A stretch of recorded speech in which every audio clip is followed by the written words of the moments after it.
take a minute and recognize those people. Our co-chairmen are Rosalie Rodman and Alice Colton, and let's just give them a hand because they work very hard.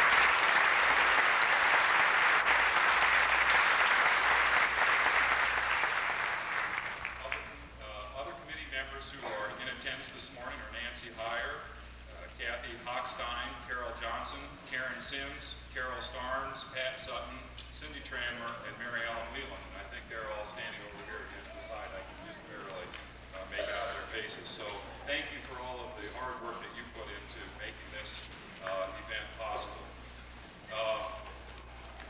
At this time, we always try to have some special entertainment, and at this time it's my pleasure to introduce to you the sixth graders from all of the elementary schools who make up the select citywide chorus. They're under the direction of Denise Lukey and Leslie Smith. Marilyn Hall is down in the orchestra pit accompanying this morning, and at this time I'm going to turn the program over to them. Please, let's give them a nice warm welcome.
Hi, I'm Rosalie Rodman, co-chairperson of the 13th Annual Young Authors Conference, and I'd like to welcome you to the world of writing. In this program, you will see scenes or highlights of our local Young Authors Conference held on February 27, 1993 at the Fremont Senior High. Over 120 students in grades 1 through 6 represented the 10 elementary schools. Their stories were chosen on the basis of originality, creativity, interested children, and overall quality. The following 11 students will represent Fremont at the State Young Authors Conference on April 24th, 1993 at Kearney, Nebraska. So sit back, enjoy the world of writing.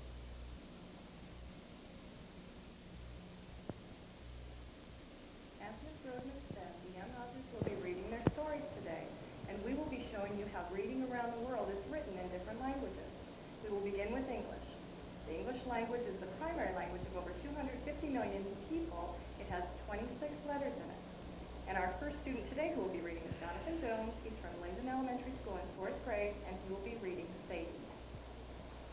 Chapter 1, 1899 AD. Sadie Forster was the kind of 16-year-old girl that was very popular. She heard boys singing at her bedroom window almost every day. She was supposed to marry Henry Seymour of Sarragon, England. His parents were very wealthy. Sadie didn't love him. Her heart belonged to George Kidmead, but he had died 3 months before. She walked through the lonely hall to her room. 2 tall, bold statues representing dragons startled her. She stretched out her cold hand to the bell pull. The 2 ropes were for servants.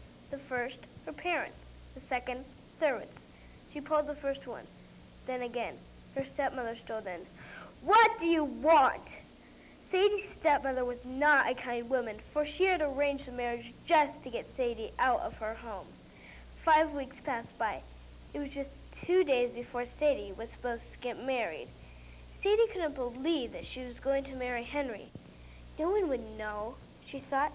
She jumped on Morgan, her black horse. Her plan was to get to London by sunset. Soon mist rose into the air. Sadie became confused. She wondered if she might have been going north instead of south when she made that last turn. It started to rain. Sadie got off her horse. She turned. Lightning struck. It revealed a rundown manor. She needed shelter. She ran to the rusty gate. At first, it didn't budge. Then, without wanting, the gate flew open, sending her into a puddle. She was very weak. With the little strength she had left, she got up. Stumbling to the tall stone door, she knocked. Boom! Boom! Boom! The knock echoed the humongous household. It seemed to blend in with the crashes of thunder. The door opened gently. She walked in and fainted. Chapter 2. Sadie woke up in a gigantic room. She stepped into an unfamiliar hall. On the walls were carvings of kings, castles, princesses, and destruction. She ran to the window. It was pouring outside. She heard voices. "Who's there?" she called into the darkness. Quickly, she grabbed a candle holder. The candlelight lit up the rest of the dark hall. She screamed at the statue of the vampire. She swung the hall door open and ran into the entrance room of the manor where she had saw the marble staircase. She climbed the staircase slowly and down the hall to the top of the stairs. The door was shut. She didn't remember it like that. She had left it open. Then she remembered how she had fainted. There was no way she could have gotten to that room. She thought the manor was abandoned. Well, by the looks of it. Then she heard voices again. "Please tell me who is speaking to each other," she called. A large shadow appeared stretching across the room, and a tall woman stepped in. "Oh, my dear, you're out of bed. Is that any way to get better?" "I guess not," said Sadie, "but I am a little bit hungry." "You're hungry?" the tall woman exclaimed. "Well, you'll be eating with Sir Matthew Smith, the lord of this manor," she continued. "And may I know your name?" "Sadie Forster." "Now may I have the pleasure of knowing your name?" the young girl replied. "My name is Mrs. McMurton," said the woman. Sadie walked toward the dining hall. A man with gray hair was sitting at the other side of the table. An elegant chandelier hung from the ceiling. "Good evening," the lord said. Sadie looked up and just smiled. She also noticed that there was food of all sorts: bread, crumpets, tea, a 3-layer cake, and many other things. Chapter 3. After dinner, Sadie was just about to go to her bedroom when she noticed that there was another staircase her bedroom was in the west wing, the second staircase must lead to the east wing, she decided. Slowly she walked up the staircase. The red rug seemed to follow her as she went. The east wing was much smaller than the west.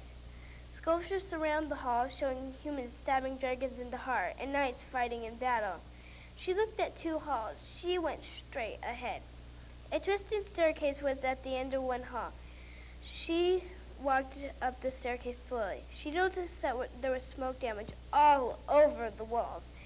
At the top of the stairway was a door. Sadie thought it over and then opened the door very slowly.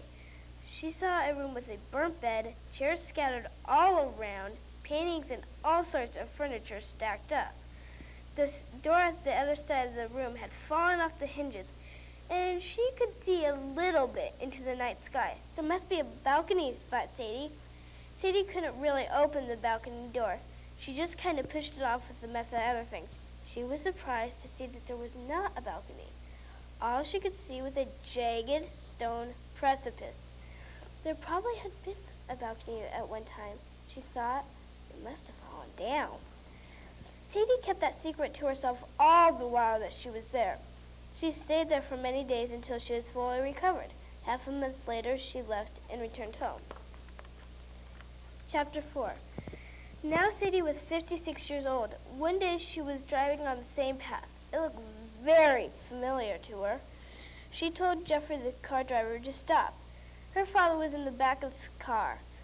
"Sadie, what are you looking for?" he called. She got out.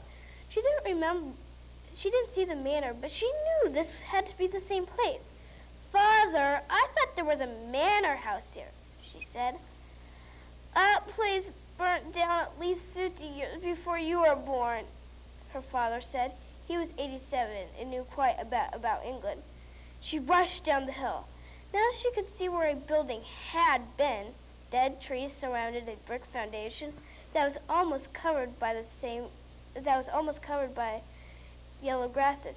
Yes, it must have burned down, but how? Just as Sadie was about to leave, a glint of gold caught her eye. Down in the ruins she found a picture, one of the same pictures that had been on the walls of the east wing. "What was that all about?" said Jeffrey. "I guess it was just the wrong place," said Sadie. "What wrong place?" her father said with a look of confusion on his face. "Oh, never mind," replied Sadie, and they drove away. Now Sadie did not really believe her father. She went back to look for that ruined manor many, many, many times and failed.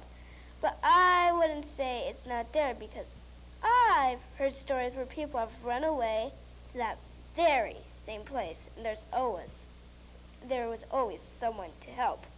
The end.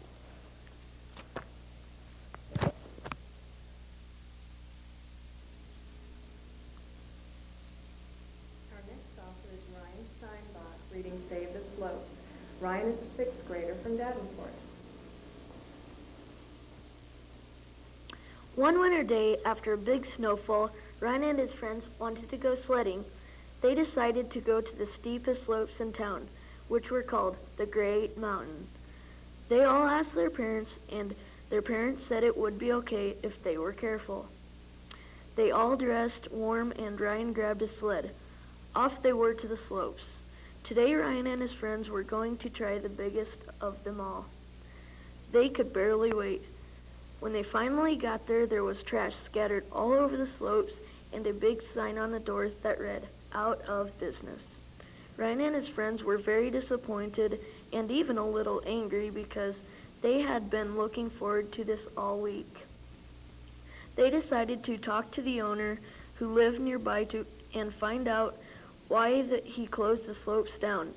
The owner was very nice, but he explained to the boys that the Great Mountain cost too much money to keep it open for just one season, especially when the people who used it didn't always pick up the litter when they're done.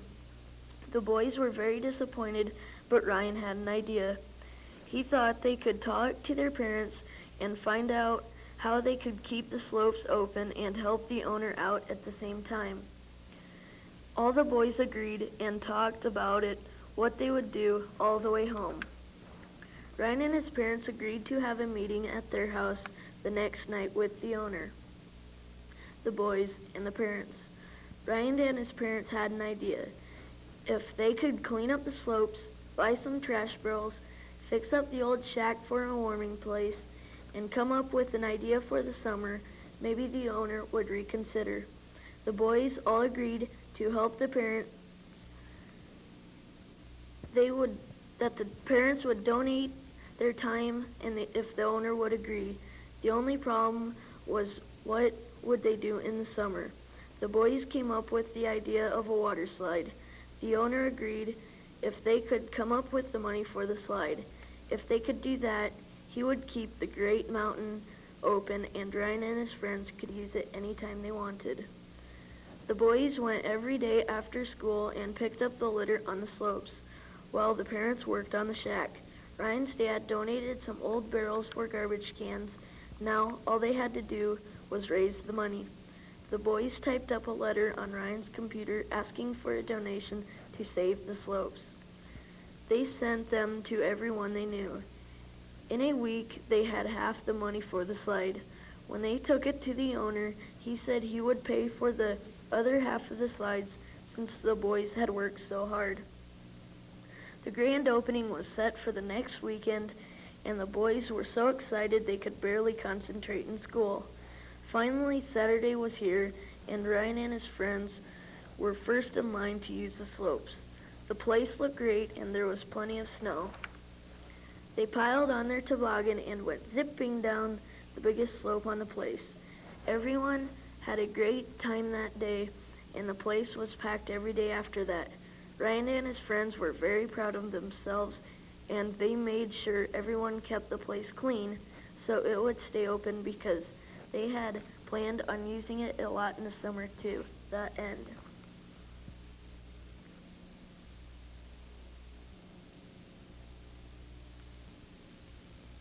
This is Reading Around the World written in Greek. Greek is the basis of many of our modern languages, and a lot of our English words have been borrowed from Greek. This is Sarah Balava. She's a sixth grader of Washington, and she will be reading her story now.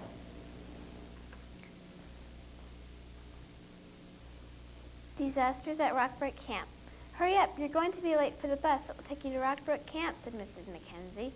I don't want to go, shouted Paige. You're going, so move it, screamed Mrs. Mackenzie. Paige stomped down the stairs with her luggage and loaded the bus to Rockbrook Camp. Everybody on the bus was having fun except Paige.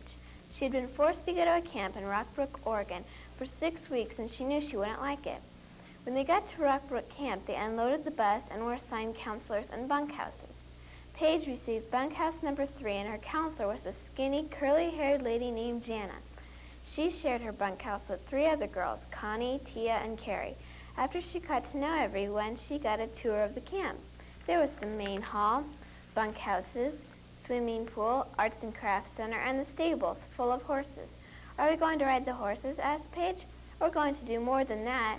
We are going to show them in equestrian classes, answered Jana cheerfully. The next morning, Paige got up early with her new friend Tia and explored the forest trails that were close to the camp. I heard the names of the horses we get, said Tia. My horse is Tabby, a red roan, and you get Midnight, the black gelding. Connie gets Joe, Carrie has Spot, and Jana always rides Taney. Have you ever shown or rode a horse before? Asked Paige. No, answered Tia. The girls walked back to the bunkhouse, and everyone was just waking up. Everyone went to the main hall and had ham and eggs for breakfast. After the horse riding lessons began. When Paige mounted a horse for her first time, she was thrown off. Her head felt dizzy and her back throbbed with pain. Paige didn't finish. Chill, said Jana. The horse needs to get used to you. Midnight is gentle, but you didn't make a good approach. You can't just jump on. Besides, you mounted wrong. You're supposed to mount on the left side, not the right. That night, Paige groaned in her bed. My back is killing me from the other side of the room, Connie said. Now listen, Paige, you've got to quit being such a wimp. 2 years ago, I was thrown from a horse, and I was in a wheelchair for a year.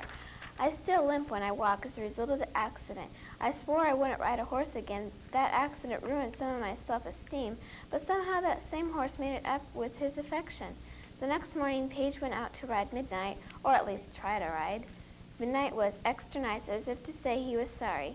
After 1 week, Paige and Tia got the hang of English writing and began to enjoy their stay at Rockbrook Camp. But after that week, the disasters began. On the first day of the second week, Midnight and Tia's horse Tabby were grazing in the pasture. Paige and Tia were walking up to their horses to take them on a trail ride.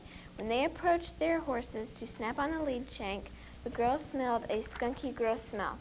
"They stink like a skunk," sprayed them, mumbled Tia with her finger pinched over her nose. "Let's get Janice," said Paige. "No, I've heard there's a guy in the main hall who owns this camp. We don't know about him because he's shy and grumpy. He doesn't want to meet the campers, but he handles big problems." "This is a big problem, all right," said Paige. Tia and Paige entered the main hall and walked into a door that said, "Mr. Max King, owner, private." As they walked in, Max stared at them. "What are you doing in here?" barked Max. "We've got a problem," replied Paige. Midnight and Tabby got sprayed by a skunk while they were out grazing in the pasture. "Oh no, this has gone far enough," said Max. "What?" Tia and Paige asked. "Oh, a horse camp 10 miles from here is always trying to ruin our facility so they can have more business." "Well, you know it was them that put that skunk there," asked Paige. "And how come the police haven't arrested those responsible?" Max answered, "It's Weldon Horse Camp's dirty tricks, and nobody has proof that it was them that has committed the crimes." "What should we do?" asked Tia. "Get Marty, one of the grooms, and he'll tell you what to do. But then you girls will have to bathe the horses in tomato juice to get the smell out. You girls are responsible for Midnight and Tabby while you're here at camp. Now, good day, girls. I'll talk to you later." "Bye, Max. Nice to meet you," said Paige and Tia as they walked out of the room. Later that day, the girls finished washing Midnight and Tabby in tomato juice as Marty instructed them. Through the rest of the second week, everyone started to think about practicing for the big horse show due in 4 weeks. More disasters appeared with all the commotion of getting ready for the show. The rickety bridge that everyone at Rockbrook Camp passed over to get into the forest trails was missing quite a few boards, making it unpassable. Paige and Tia missed their daily trail rides, but they had too much to do with the horse show coming up. On the third week, all the girls were in the bunkhouse getting ready to go to bed when Janet came in and gave Carrie a package that was addressed from her folks. Carrie opened up the package and said, "It's a brand new Kodak camera with a roll of 36 print film. That's just what we need to get the proof of Weldon Horse Camp setting up dirty tricks. Then the facility could shut down because of a court order.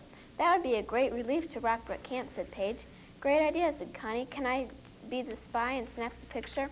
"Sure, I trust you with my new camera," answered Carrie. "When should I spy and where?" asked Connie. "Stay close to the stables and paddocks at night. That's when I think they set up the dirty tricks," replied Tia. "Okay," said Connie. The next night, Connie sat outside with Carrie's camera, ready to snap, but no one came. The next night, Connie forgot to watch for anybody, and that was the night of many disasters. An entire paddock had been torn apart and destroyed. Moonrock, Callie, and Penny were loose, and the intruders stole some of the special trophies that were in one of the tack rooms. Connie also felt really responsible. If she had been out there, she would have caught Weldon Horse Camp's disaster maker, because whoever he or she was caused grief to everyone. On the fourth week, Paige and Tia concentrated on the horse show and how much they needed to practice. Everyone at Rockbrook Camp was enlisted in 2 classes if they wanted to participate, but everyone did. Paige was in dressage, age 9 through 14, and hunter jumper, age 9 through 14.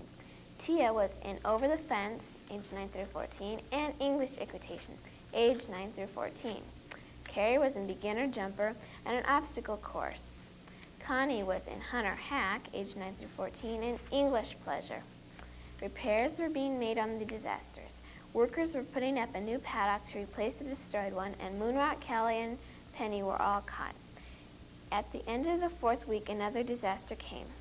Flicka and Garnet were stolen. Luckily, no one was going to show them at the English Riders' Horse Show. The 6th week at camp arrived, and only 2 days until the horse show. Rockbrook Camp was very busy. Everyone was lining up English clothes, tack, and getting their horses ready.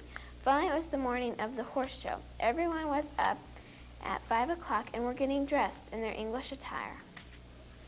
Everyone at the breakfast table was chatting about how they wanted first place. After breakfast, Paige and Tia cross-tied Midnight and Tabby so they could give them a bath and braid their mane. Paige noticed Midnight's tail was cut with the scissors in a diagonal way. It looked really ugly. Tia also noticed that every horse's tail in the stable was cut short and diagonally. Also, Champ, the camp's big sorrel stallion, was missing. "Oh no," said Paige, "Weldon Horse Camp scammed us again." Max knew that Weldon Horse Camp was up to its dirty tricks again. Max and the other grooms straightened up the bad tail cut, but Midnight looked strange with his tail cut shorter. Max told all the campers to go ahead and bathe their horses.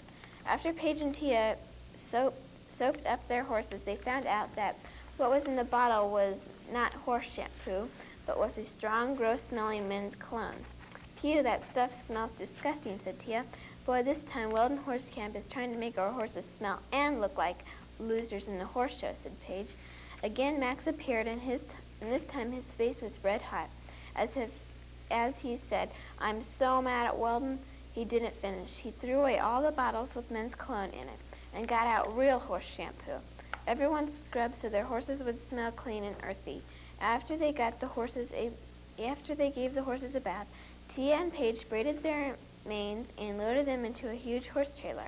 They put their tack and supplies in the back of a big truck, and Paige and Tia got on the bus that was going to take the campers to English Rider's horse show. When they arrived, Paige got Midnight tacked up and warmed him up. The show began as scheduled. Tia and Paige watched the show from their mounts. They could see Weldon Horse Camp's horse band and all the people that may have sabotaged Rockbrook Camp. When it was Paige's turn, she did everything very well and easily. Midnight performed well, and Paige ended up with the first place prize, which was a shiny silver cup and a blue rosette ribbon. She also received a second place prize, which was a red rosette.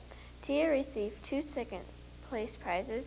Connie received a first place and a third place, and Carrie received a fourth place prize and a second place prize. Max was pleased with all the high ribbons the Rockbrook campers were bringing to camp. "Hey Max, tonight let's sit outside and spy on Weldon. I think I'll take the proof picture," whispered Connie. "Okay, let's try to bust Weldon Horse Camp tonight," said Max. That night, a skinny, red-headed stranger came and was trying to steal Spot, Carrie's horse. Connie snapped the proof picture, and Max caught him. He said his name was Peter Perkins, a groom. He was ordered to do the dirty tricks by Vincent Weldon, the jealous owner of Weldon Horse Camp. The police came right away. Peter Perkins and Vincent Weldon were arrested and put in jail for 8 years with probation after the prison sentence. Also, the Weldon Horse Camp was out of business and was shut down and ordered not to reopen. Rockbrook Camp got back the stolen horses and trophies and received repairment money. Finally, the fast 6-week camp was over and the disaster problem was solved. Paige had to say goodbye to the good friends she made: Tia, Connie, Carrie, Jana, Max, and of course Midnight, the wonderful horse that helped Paige to receive 2 terrific prizes. "Goodbye, I'll miss you, Rockbrook Camp," said Paige before entering her mom's car. "Well, did you enjoy camp?" asked Mrs. Mackenzie. "Yes, very much. I'd like to come back," answered Paige. "Was it adventurous?" asked Mrs. Mackenzie as she started driving home. "It was disastrous, but wonderful. There's a long story to tell about my 6 weeks at camp," said Paige. "Well, if you want to come back next summer for 3 months, you can. I received a bonus at work and arranged with that kind owner, Mr. Max King, for you to be with the same girls, counselor, horse, and bunkhouse. So you have something to look forward to next summer." "Yes, I do," said Paige cheerfully. The end.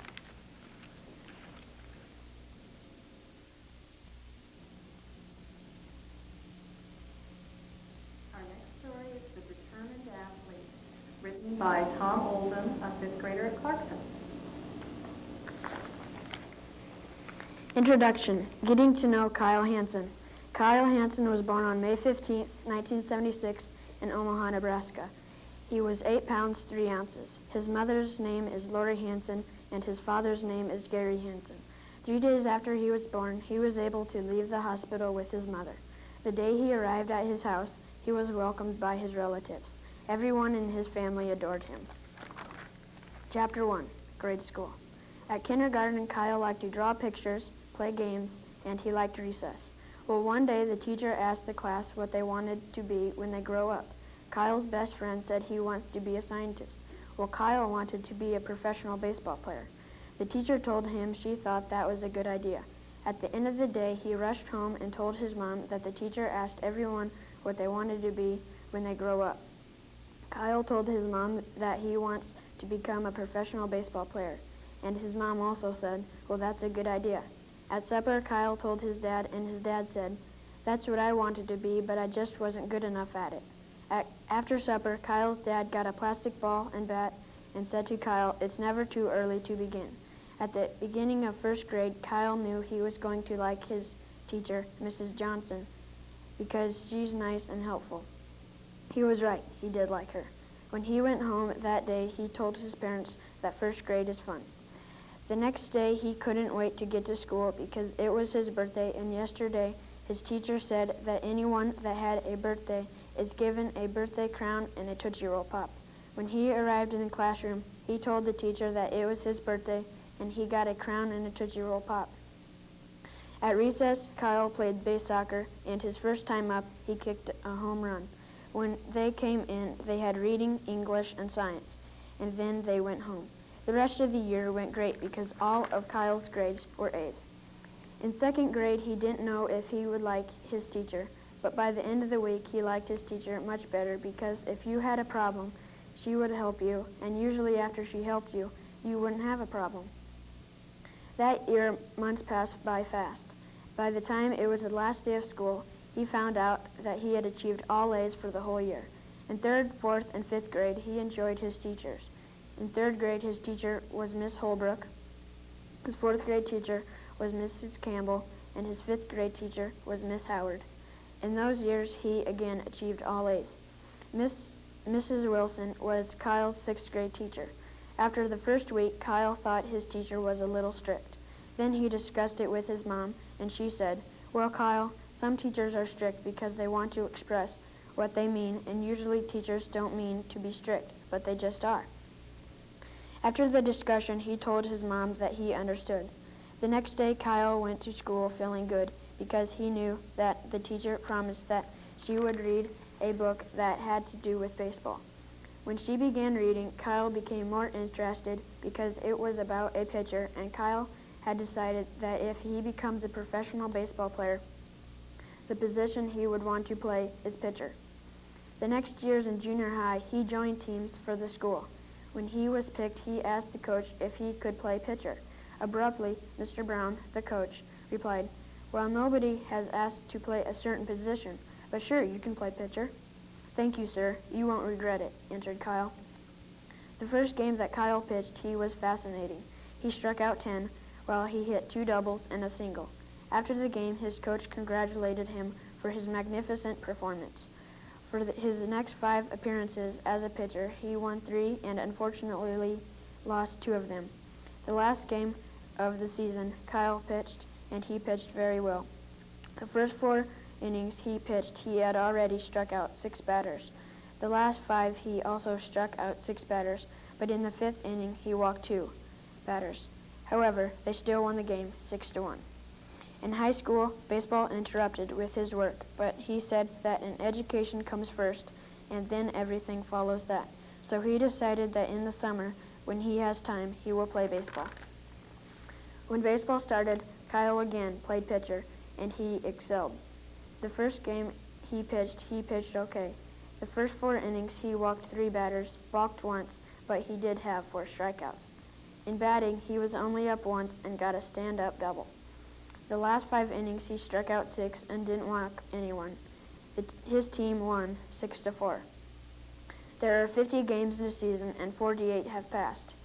He had pitched 18 of them, and his pitching record so far is 15-3. The 49th game, he didn't pitch. His teammate George Rivers did. He had a good performance. He struck out 9 while walking only 3. Kyle's team won the game 4-2. Chapter 2, the sophomore years. In his years in school, he had achieved all A's except he had 2 B's. When baseball season began, he was ready. He was the first one to sign up. The next day, the teams were picked. He was chosen to be on the Red Wings. The coach was Mr. Nelson. He was a good coach. The first game of the season, they won 7-5. The next two, they lost. The first game he pitched was the 8th game. He pitched excellent. He struck out 7 and only walked 3. The next game Kyle pitched went into extra innings. In the 10th inning, Kyle hit a home run. That made the Red Wings 4 and the Bluebirds 3. Unfortunately, the Bluebirds had another time to bat. Their first batter was Ray Wilson. He smashed a triple. The next batter hit a squeeze play. The runner darted home. The third baseman threw him out, and the catcher fired the ball to the first baseman, and got the runner by a step. A double play. Their next player tried to stretch a double into a triple, and the center fielders threw him out. The Red Wings won the game 4-3. In this league, there are 60 games. The 51st game, Kyle pitched. The second batter smashed a double, and the next batter hit a single and a run scored. When Kyle got up to bat, he hit a double, but he didn't score. Through 5 innings, the score was 5 for the Jayhawks and 4 for the Red Wings. The next 6 games, the Red Wings did well. The record for the season was 46-11. The last game of the season was against Los Angeles. The coach told Kyle to pitch. The first inning, he pitched well. He got the first 2 people out by a groundout and the last batter with a fly ball to right field. When the Red Wings got up to bat, Kyle was the first one. The last game, when he batted, he struck out, so he didn't want to do that this time. "Come on, Kyle," yelled the fan. "You can do it," encouraged the coach. The pitcher throws a fastball. Crack! The ball darted over the fence for a home run. Everyone in the dugout came to congratulate him. The next 2 batters flied out.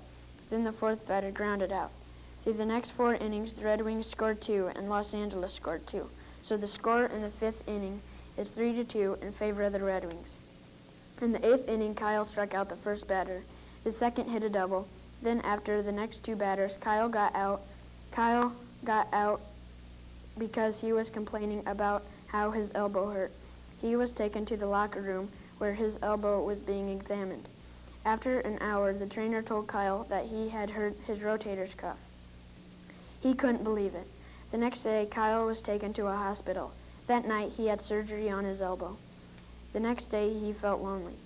The next day, he was released from the hospital. The next week, he went to see his doctor. He wanted to know when he should start rehab.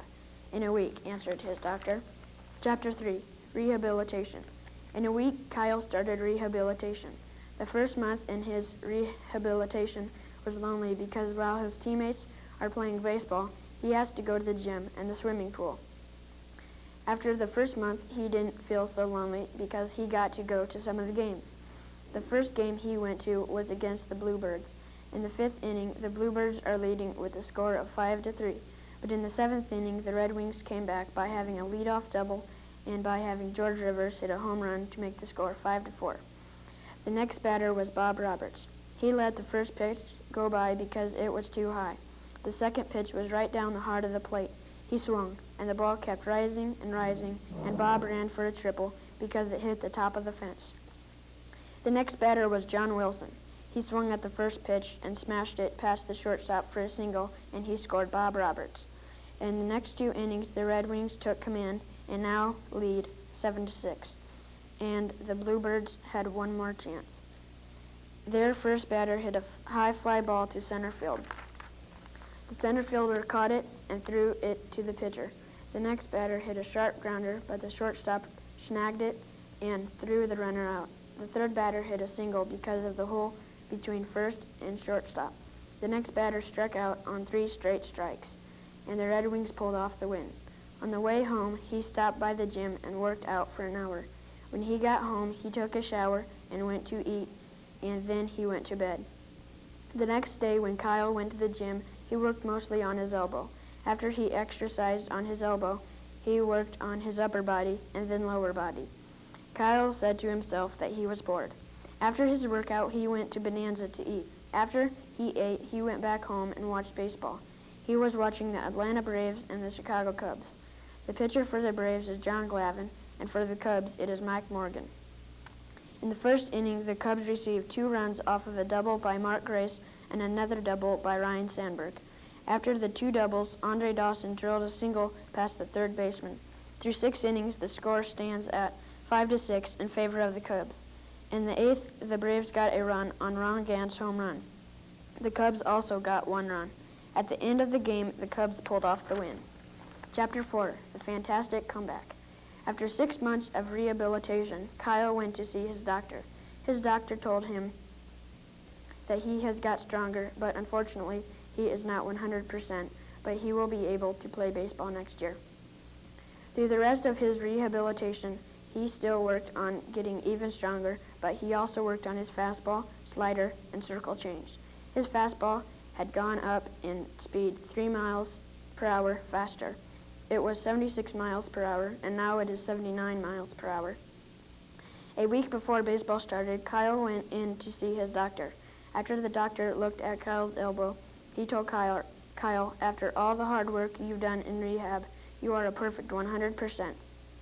Although Kyle's doctor told him that he was 100%, he still kept working out in the gym. When baseball started again, Kyle told the coach that he went to his doctor, and his doctor told him that he was 100%. After the coach heard that, he said, "I'm glad to hear that, Kyle, because our team hasn't been the same without you." The next day, the Red Wings had a practice. The coach told Kyle to practice pitching, so he did. After 6 minutes, the coach told Kyle that he was doing well. After Kyle heard that, he asked, "May I please practice batting now?" "Yes, you may," answered the coach. "Thanks," replied Kyle. After he picked up his helmet and his favorite bat, he walked to the batter's box. The first pitch he stepped into and smashed it. The second pitch he missed, but he hit the third pitch over the fence. After the practice, the coach told Kyle that they had a game tomorrow. The next day at the game, Kyle went up to the coach and asked, "Coach, have you decided who is going to pitch today?" "Yes, I have," answered Mr. Nelson. "Who is going to?" questioned Kyle. "You are going to. Is that okay?" answered the coach. At the beginning of the game, Kyle pitched well. The first 2 batters, he retired them with 7 pitches. The third batter lined out to center field. Throughout the next 5 innings, nobody could score. In the 6th, nobody could score, and in the 7th, nobody could score. And in the 8th, nobody scored. In the 9th, the Red Wings were last up. The first batter struck out, so did the next. Then came up Kyle. The first pitch, he lined over the fence, and the Red Wings won 1-0. Chapter 5, Going into Baseball. At the end of the season, the Red Wings had the winningest record at 47-23. They also won the championship game. After the championship game, Kyle asked the coach when they were going to pick the players for the draft. The coach replied, "In about 2 weeks." "Okay," answered Kyle. "Why did you ask?" questioned Mr. Nelson. "Because I hope to get picked for a pro team," answered Kyle. Throughout the first week, Kyle kept on watching baseball, but when he was watching, he was mostly focused on the pitchers. When the second week came, Kyle listened to the draft on TV. The first part of the show, they talked about each team. When the Red Wings were mentioned, the announcer even talked about Kyle. When the draft began, the first person to be chosen was Kyle. He had been picked to play for the Atlanta Braves. He has got his dream at last. Through his baseball career, he was MVP 3 times and 2 Cy Young Awards. At the end of his career, he was elected into the Hall of Fame.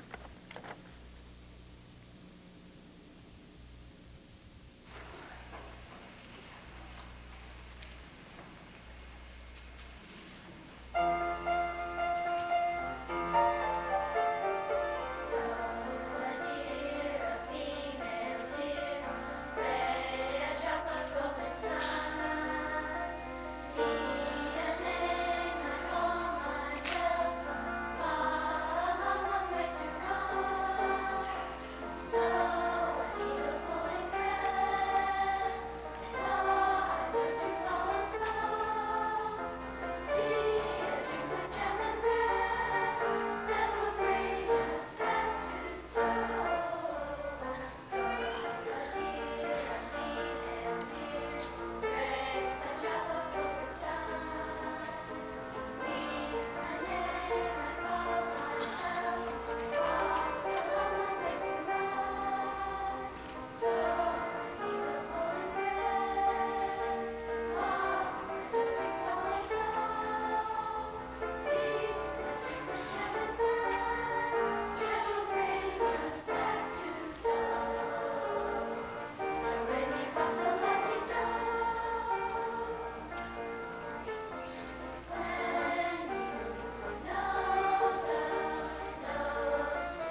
Reading Around the World, written in French. French is the official language of 7 countries and more than 90 million people. Now Jamie Fiskus, a second grader from Howard, will be reading her story, The Racing Reindeer. Once upon a time, there were 8 reindeers. They all lived with their parents in a field in New York City. Their names were Michael Jordan, Adrian, Francis, Mexico, York, Glenda, Clifford, and Nike. Clifford told his parents he was going skydiving in San Francisco, California. His parents said, "Be back by 5." But Clifford said, "No way, man. It's too far to be back by 5 tonight. How about next Christmas?"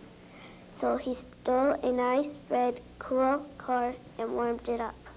The other deers said, "Can we come too?" Clifford said, "Yeah, man, but you have to get your own cool car first." Then Michael Jordan said, "I don't need a car because I can fly." Clifford said, "Go ahead and we'll drive, dude." Nike said, "I'll put on my ear deer pumps and run all the way there and beat you all." Adrian said, "I'll put on my dance skirt and shoes and dance my way there." "Oh yeah," said Linda, "I'll stand on my hands and beat all of you." York said, "I'm going to catch a cab to go to San Francisco, California." Mexico said, "I will get a horse and ride it all the way there." Francis said, "I'm going to go like a snake the whole however many miles." Clifford said, "The first one there will get $10 million. They were about to go, and their parents yelled, "Wait, we want to come too." Their mother said she was going to skip her way there. Their dad said, "I'll go on a motorcycle." Then Clifford said, "Ready, set, go." Clifford rode on his car. Michael Jordan flew. Nike ran. Adrian danced all the way. Linda done a handstand. York got a cab. Mexico rode a horse. Francis went like a snake. Sarah, their mom, skipped her way. And Brad, their dad, rode a motorcycle. When they all got there, their mom and dad said, "What will you get if you got here first?" Francis spoke up and said, "Clifford said you'd get $10 million. $10 million, their mom and dad said. Brad, the dad, said, "I went past the speed limit, so I'd be the first one here. Now where is my money?" he said. Linda said he'd give the money away. "By the way, where is Clifford?" "He's probably trying to start his car." They all laughed. Just then Clifford was there, and he said, "Who got here first?" Dad spoke up and said, "I did." So Clifford gave him the money, and he shared it with, and everybody did what they wanted to but Clifford because he was broke. The end.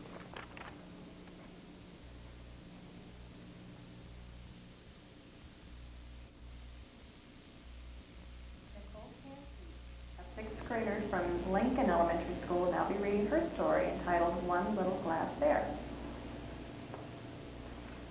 I never thought it would hit our small town of Florida City, Florida. We had heard about it coming on the news. "It's coming," they said. "Be prepared." Prepared? We didn't know about it then, but no one could be prepared for this. My family and I considered leaving, but my parents said, could it be any worse than what has been here before? If they only knew what was in store for them, they would have left. Chapter 1, Florida City. Florida City, Florida is a wonderful place to live. My family and I, Christy Seaburn, have lived there all my life. Florida City is small, and it is a friendly and quiet town. Florida itself is fabulous.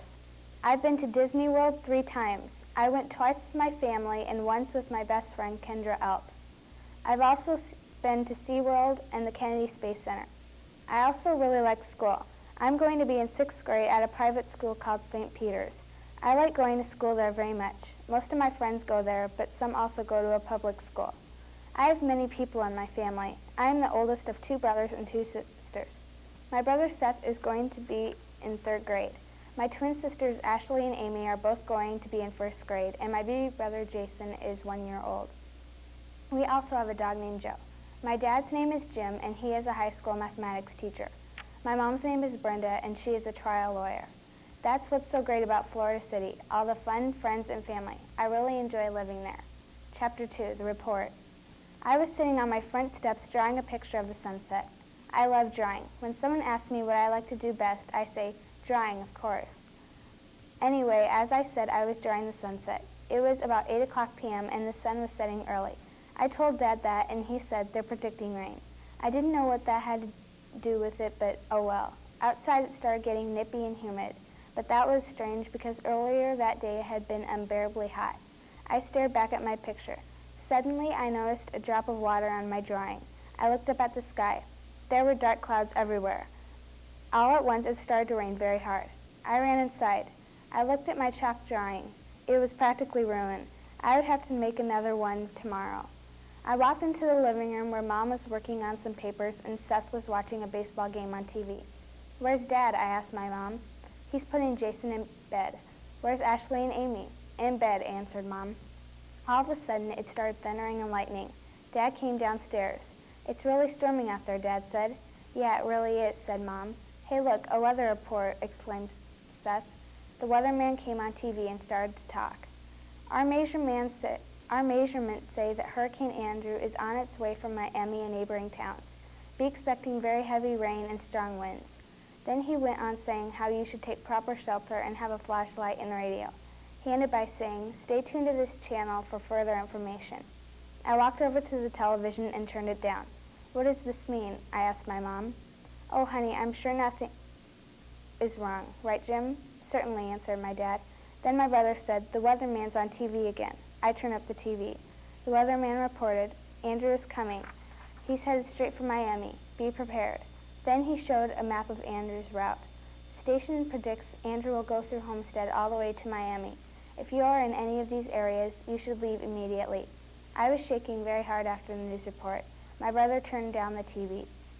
Now let's not panic, my mom said. Jim, what do you think we should do? Well, it is already 10 o'clock p.m., so I don't think we should leave, he said. I mean, we've been through a hurricane before. How much worse could this be? My mom agreed. It is late. I think we'll be just fine. I know that if we knew then what we would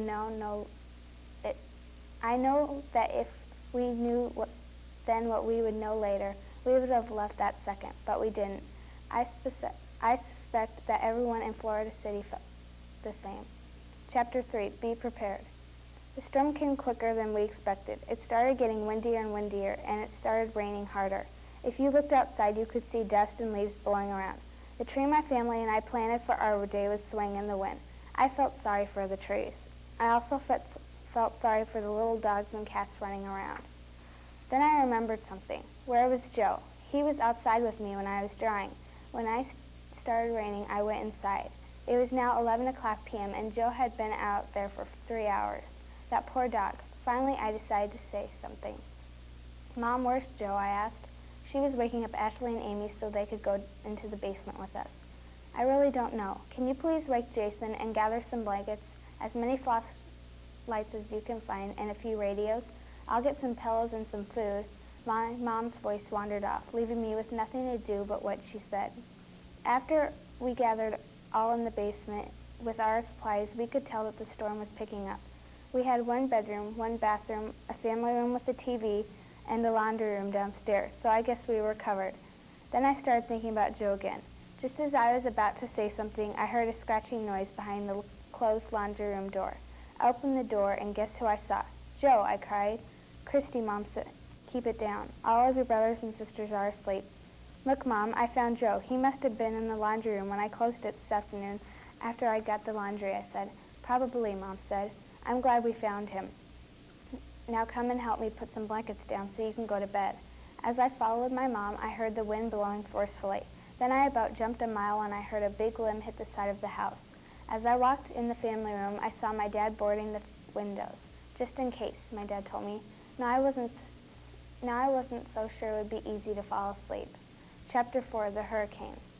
I couldn't believe I finally fell asleep, but I did. All I remember hearing is the wind blowing so hard and the rain coming down so fast that I thought it would never stop. Finally, my eyelids started closing, then I was asleep. It didn't seem like I was asleep very long. When I woke up, I did not wake up very pleasantly. I heard a noise. It sounded like I was lying right beside a train track and the train was passing right by me. It was the loudest thing I've ever heard. I sprang out of my sleeping bag. I looked around the room. The big digital clock read 12:05 a.m. What? That couldn't be right. I had only been asleep for less than 1 hour. I saw my mom and dad sitting on the couch drinking coffee. They had the weather announcer on the radio. I walked over to the couch and sat down.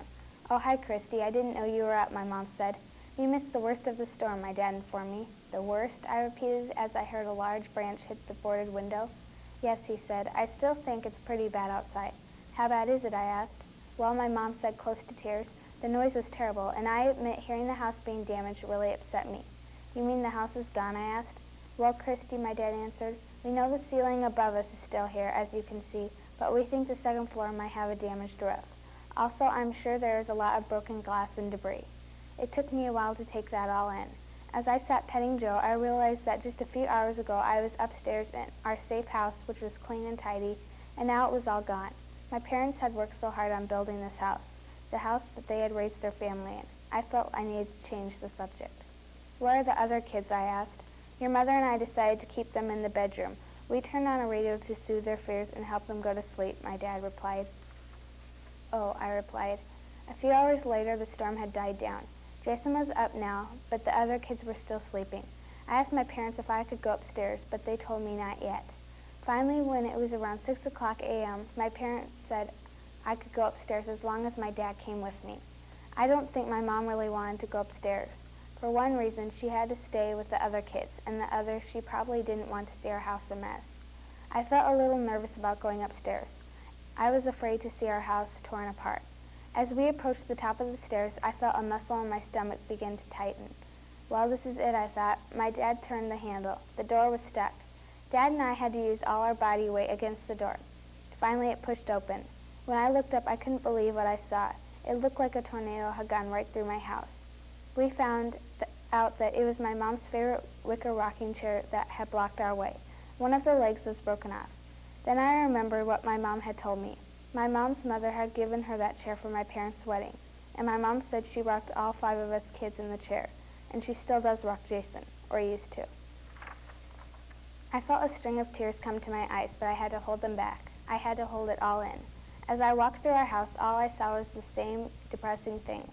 Broken glass, broken and turned over tables, broken and rain-damaged chairs, and other items of furniture. I decided to go upstairs. I had no idea that when I went up there, I would find things even worse. Chapter 5, The Search. As I walked up the stairs, which were covered with glass and wet leaves from the rain, I was prepared for the worst. When I got upstairs, I thought it seemed much brighter. I looked up and I saw the sunny sky. I ran into my mom and dad's room. I saw my mom's favorite plates broken. They were so special to her because they all had us kids' hands and feet prints from when we were babies. I went into my brother Seth's bedroom. A frown emerged on my face as I saw all his model airplanes scattered around. There were pieces everywhere. Then I wandered into my baby brother's room. It was a terrible mess. His favorite wooden tractor that he had gotten from my dad the day he was born was smashed. My next room to check was Ashley and Amy's. It's really hard to explain what their room looked like, but their bunk beds were tipped over. Now was the time I feared most, time to examine my room.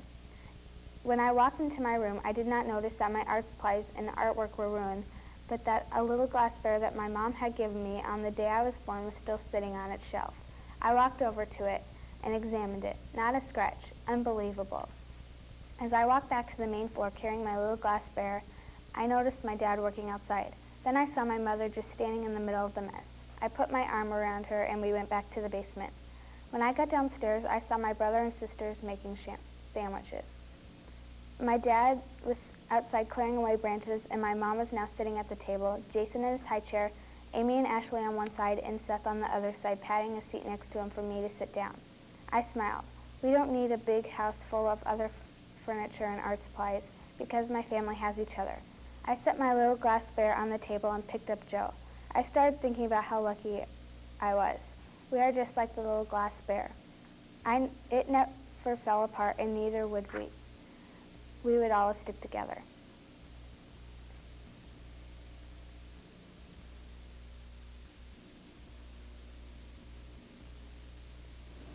This is Reading Around the World in Phoenician. Phoenicia was the name Greeks gave to an area in Asia. Their language began more than 2,000 years ago and is close to the Hebrew language. Their alphabet consists of 22 different symbols. Our next reader today will be Shelby Dodd.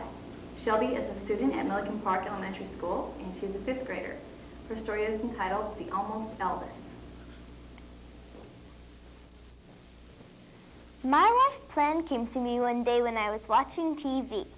An old Ed Sullivan show was booming in my ear. Suddenly I heard, "And now, ladies and gentlemen, the one you've been waiting for. Yes, the one, the only Elvis Presley."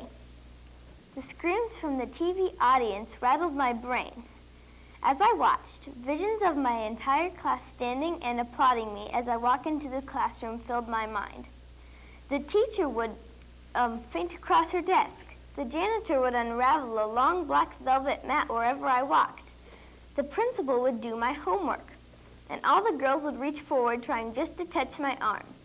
Yes, I decided to be the next Elvis. There was one problem, though. How would I become Elvis if only 1/4 of the school knows my name and my nickname is Brussels sprouts? Well, I decided to go to the library and look for a book about Elvis. I wanted to study a picture of him so I could look like him. When I got to the library, I rushed to the biography section. I finally found a book called The King. I opened it, and there was the perfect picture, a huge close-up of his face. As I studied the picture, I noticed his huge sideburns and his curled lips. I checked my candy wrapper-filled pockets, and I finally found a dime, so I decided to make a copy of the picture. The next day, I started my crusade. I held the picture up to my face.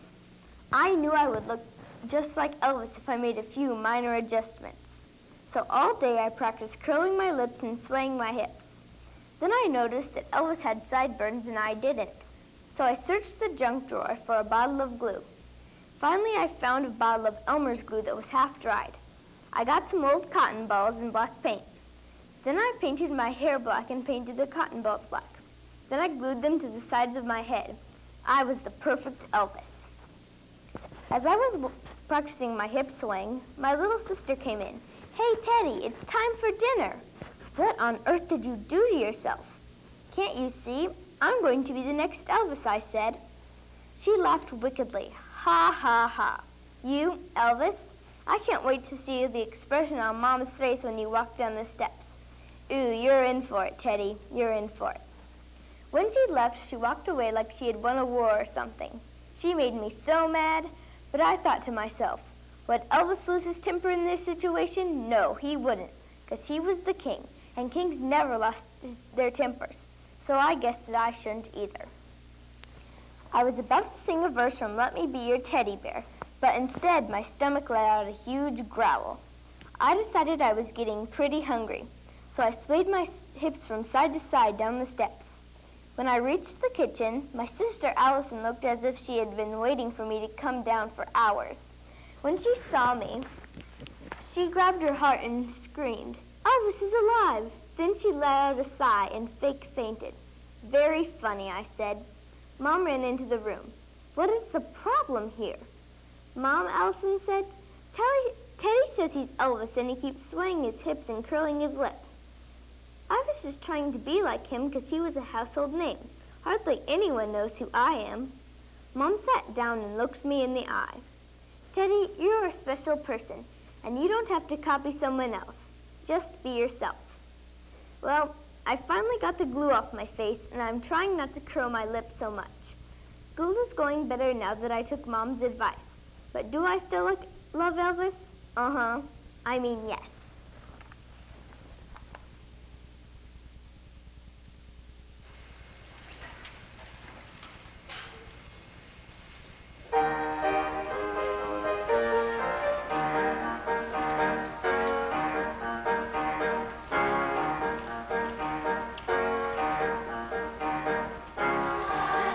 Grandma who lives outside of town.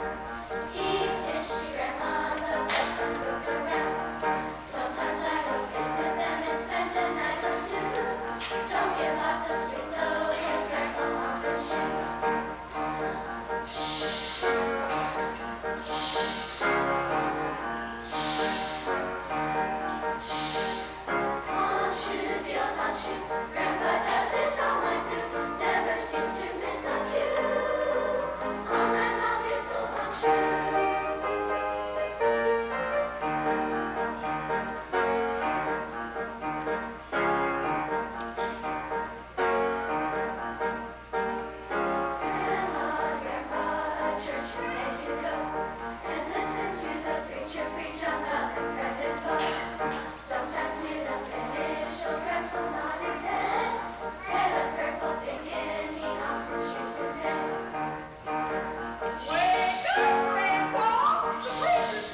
Our next story will be presented by Carrie Armstrong.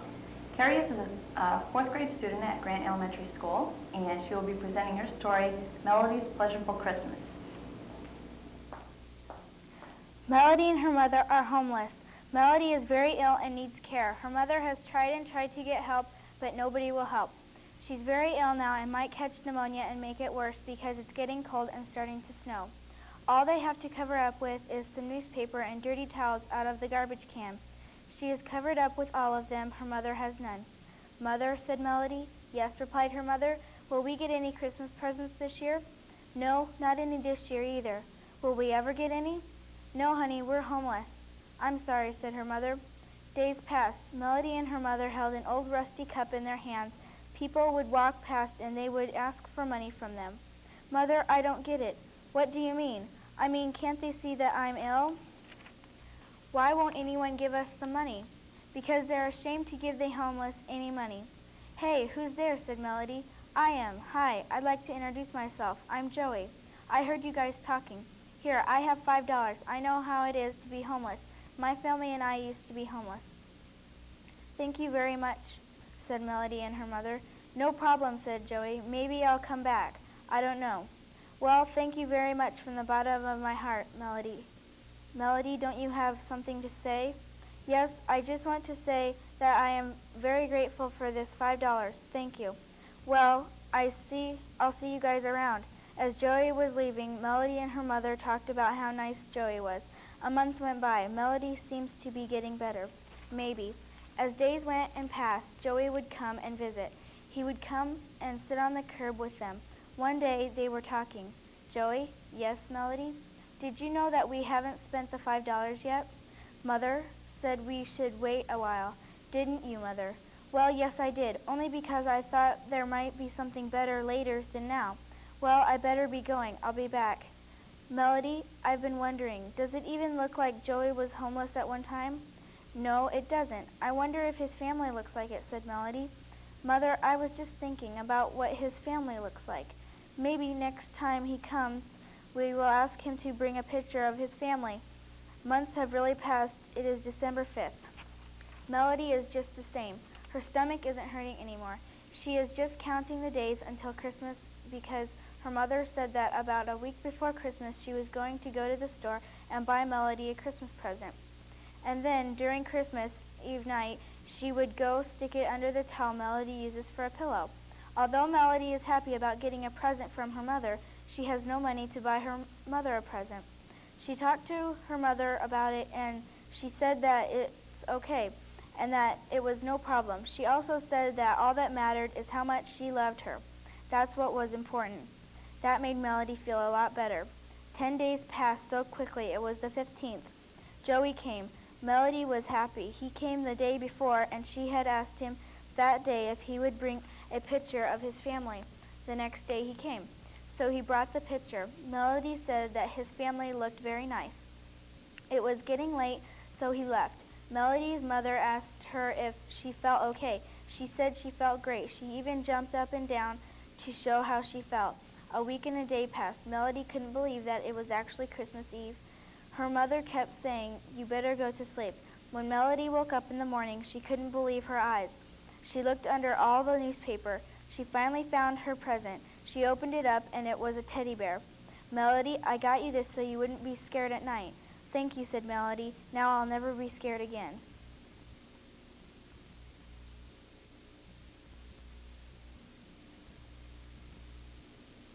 This is reading around the world in Russian.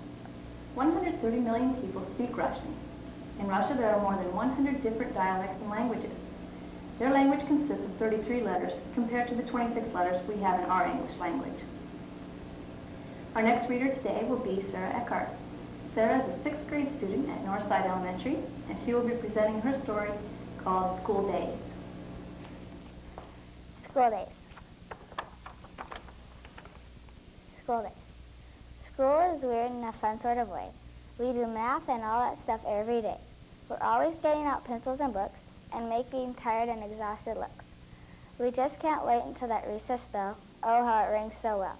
We're always waiting for the clock to strike 3. Nobody wants to get out of here as much as me.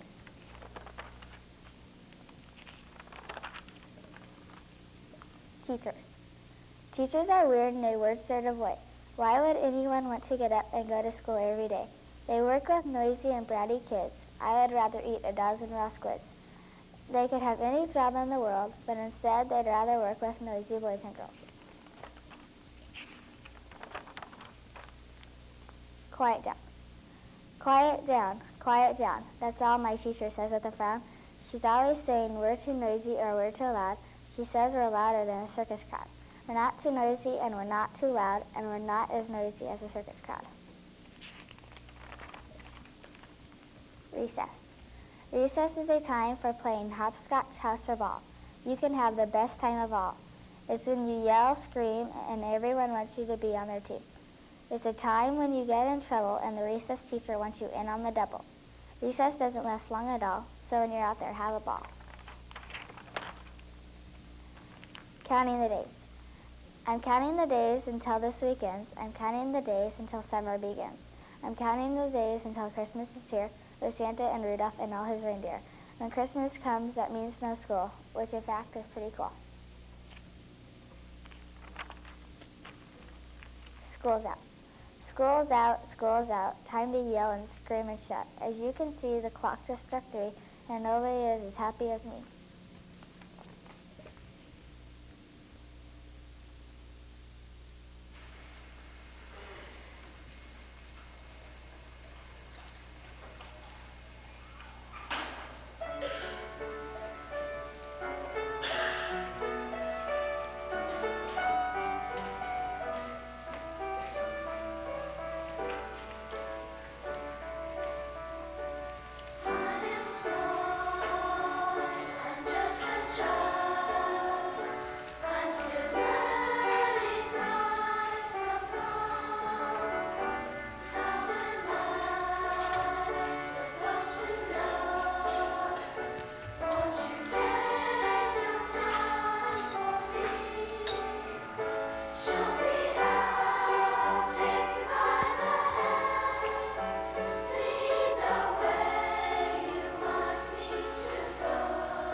called The Prince and the Magician.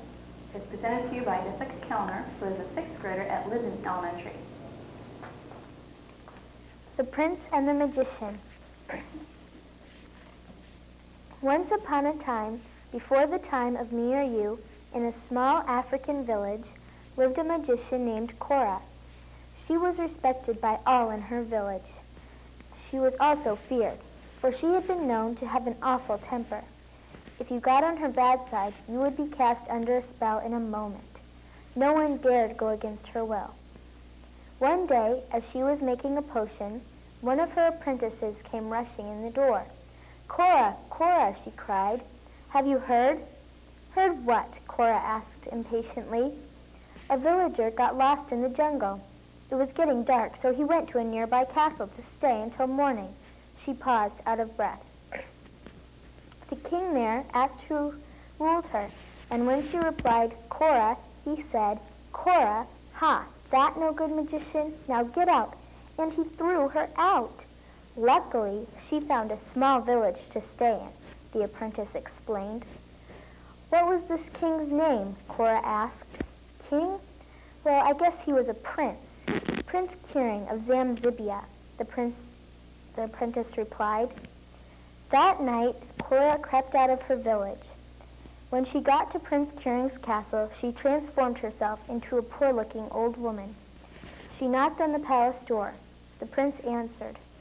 "Prince Kiring, my country is poor. We need food, water, clothing. I've heard you have supplies," Cora said in a meek voice. "Yes, I have plenty to spare, but I would never waste it on a poor, awful, wretched country like yours," the prince said. "Now get out." "Just as I thought. You are an evil man, and I'm going to make you pay." With that, Cora started saying the magic words. 3 a day change a magica, 3 a year spell broken. Thunder boomed. Suddenly the prince was transformed into a parrot. "What have you done?" he asked. "I have cast a spell on you," Cora answered. "A spell? Are you crazy, woman? You are an old hag." The prince laughed in her face. Cora transformed herself back to her natural form. "Cora!" the prince screamed with surprise and hatred in his voice. "You will change animals every 3 days. If before 3 years' time you have not gotten someone to take you home as a pet and keep you for 3 days, you will not be transformed back to natural form. If you do, you will be transformed back to a human." With that, Cora disappeared. Slowly, the prince's castle turned into rainforest, and the prince flew off. He was looking for the village he ruled, but it was difficult for him to tell which villages were which from up in the air. Finally, just a few hours from dawn, the prince landed in a tall palm tree. As he drifted off, he thought, "Well, at least when Cora turned me into a bird, she made me as beautiful as I was as a human." He was indeed a beautiful bird. He had a smooth yellow beak and bright red feathers with blue, yellow, and green tips around the wings. In the morning, Prince Kiring flew down to the ground to find the rainforest bustling. The monkeys chattered while picking bananas from the trees. Snakes were slithering around busily. The elephants were cooling off in a nearby pool. Birds cawed from the treetops. Many other animals scurried around. Suddenly, they all stopped and stared. "You're new," said the giraffe. "I am not new. I am Prince Kiring of Zamzibia. I am actually a human and much more civilized than you filthy creatures." All of the animals began to laugh hysterically. "Human? Oh, well, excuse me," one of the animals said. They all walked away, snickering. Suddenly, from up above, came a cry. "Panther, run!" called a bird. In an instant, all of the animals hid. "Hey, you, Prince Parrot, fly into a treetop. The panther is coming." Prince Kiring flew into a treetop just in time. A sleek black panther slid into the clearing. "I know you're all hiding," he said in a sweet voice. "Do you want to play hide and seek?" He walked around looking all over. Suddenly he found an antelope and dragged it out of hiding. He pulled him away. Where is he going with him? The prince asked. He's having lunch, a lizard replied coldly. The next day was beautiful, sunny, and warm. The prince awoke and flew to the ground. He went over to where a group of other parrots were gathered. They were eating berries from a bush. The prince, who despised the thought of eating anything not given to him by a maid, took a small bite of berry, only because he was so hungry. He took another and another. The rest of the day he felt very odd, but he did make some new friends. After seeing what he saw the day before, he did not think he was so great anymore. Not that he wasn't still snobby once in a while. The next day the prince woke up and found that he was a snake. Oh no, he thought. I forgot. I change into a different animal every 3 days. He slithered down the tree trunk. Who are you? A friendly parrot asked politely. It was then that he explained about Cora and the spell. The animals gathered around listening, with wide eyes. So you were telling the truth, about being human, I mean, said one elephant. Prince Kieran was good friends with many of the forest animals. He was often smart enough to fool the panther so that no animals got hurt. Whenever a human came around, he was on his best behavior, hoping someone would take him home. It had been nearly 2 years. The prince knew he only had 1 year left. Now this may sound like a lot of time, but when you only see a few humans a year and none of them really want a pet, it can be very difficult. The prince decided to take drastic measures. In the morning he changed into a rabbit and hopped to the clearing, where all of the animals bustled about. Well, I'm off. Goodbye, Prince Kieran, who with his animal friends was referred to as Kier, was going to a human village. Surely someone in an entire village would take him. Kier arrived at the village around noon. He decided to just walk around for a while, hoping someone would find him. Finally, a human child came out of a hut and ran towards him. Oh, good, he thought. The child picked him up in a manner that was very painful. He grabbed Kier's front legs and held him in an upright position. The child grabbed one of Kier's hind legs and sort of dragged him into the hut. The boy took Kier into his room. You stay quiet, little bunny. He put Kier into a too small of a cage and shoved it under his bed. Then he ran outside to play soccer with his brothers. Kier did not get any food or water the whole time he was under the bed. It seemed the boy had forgotten about him completely. At the beginning of the 3rd day, the boy pulled out the cage. Sorry, little bunny, the boy said in a baby talk voice. I forgot all about you. He took Kier out of his cage and held him. Suddenly, Kier began to grow. Before the boy knew it, he was holding a human. You've broken the spell, Kier cried, and hugged the boy. Thank you. Kier ran out the door. He wanted to go straight to the clearing and show his animal friends that his wish had come true. He was a human again. When he got to the clearing, he saw that all of the animals had hidden. Hey guys, it's me, Kier. I'm back to my old self again. The spell is broken. But Kier knew it was no use. No matter what he said, he was a human and the animals were terrified of humans. Kier walked back to his castle, which was no longer a rainforest. The next 3 months were awful. Kier was lonely and miserable. He longed for his animal friends. He hardly ever saw anyone. One day, he walked to Cora's village. He ran to Cora's hut and opened the door. She was looking through her spell book. Ah, Kier, I had a feeling you'd come, she said when she noticed him. Oh, Cora, it's so awful. I hate being a human. Everyone is afraid of me because of what an awful person I was. In the jungle, I had tons of friends. So Cora, seeing how much Kier had changed, cast a spell on him to turn him into a parrot. Then she opened the door, and Kier flew out to the morning mist. He flew straight to the clearing, soaring high above the treetops, and he went quickly, because he didn't want to be late for breakfast.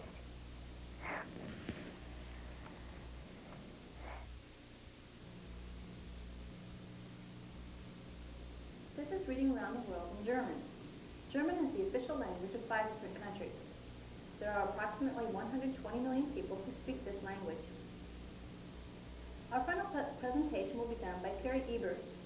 Carrie is a 3rd grade student at Claremore Elementary. She will be presenting her story, An American Dream. An American Dream. Sarah Smith always wanted to be a gymnastics star. When she was 4, she started taking gymnastic lessons. She got better and better at it and was ready to go to Olympic training class in Chicago. Sarah lived with her trainer, Barbara Balassi. Sarah was excited one Saturday morning when her trainer told her that they would start practicing for Olympic tryouts. Sarah won the tryouts and couldn't wait for the big day. In the next week, Sarah practiced double no-handed backflips, no-handed cartwheels on the balance beam, and triple twisted flips on the bars. 1 hour before the big time, Sarah was practicing backstage on the balance beam when she fell off the balance beam and dislocated her left shoulder, and her legs were totally paralyzed. In that second, Sarah knew her life was over. She knew that her dream had gone by unexpectedly. A day later, Sarah's parents came to visit. Sarah told her mother that she ruined America's dream of winning the gold. Sarah asked her mother how she could make it up to America. Sarah's mother had a great idea. Sarah would be in the Olympic wheelchair race.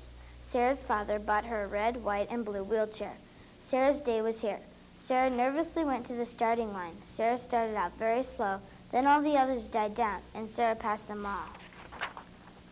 Sarah had won the gold for America.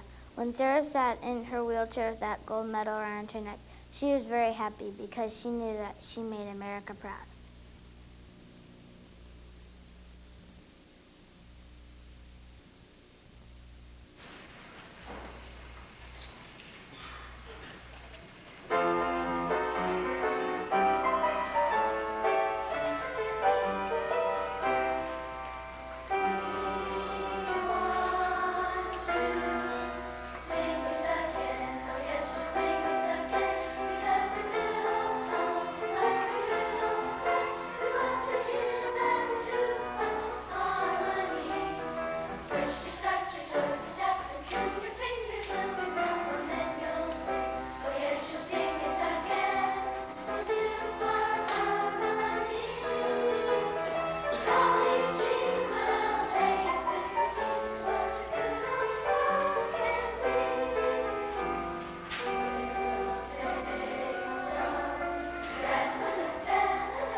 Radio station, along with Casey and you on a Tuesday, the 30th of March already. My golly, time is going.